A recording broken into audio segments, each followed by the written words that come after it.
We're facing an unprecedented phenomenon in our culture at this time in history.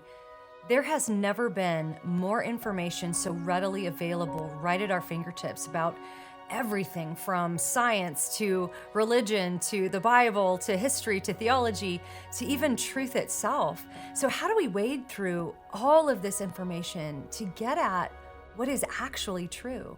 There's a movement infiltrating the church called progressive Christianity that's bringing in false ideas about God, false ideas about who Jesus was and what his death and his resurrection accomplished, false ideas about the gospel, this good news that has been the focus of the Great Commission for the entire 2,000-year history of Christianity.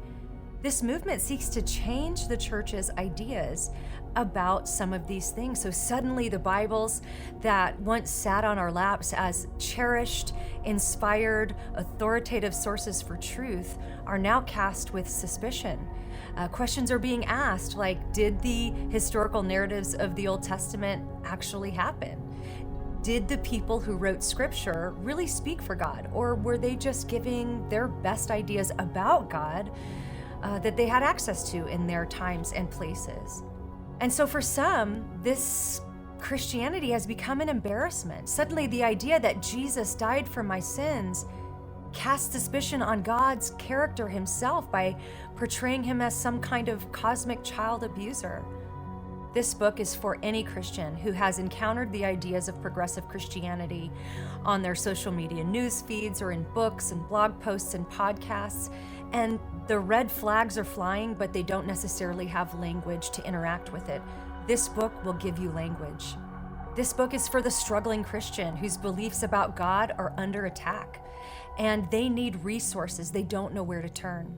This book is for Christian parents who have a child going through a process of doubt and deconstruction, or maybe they themselves are going through that process.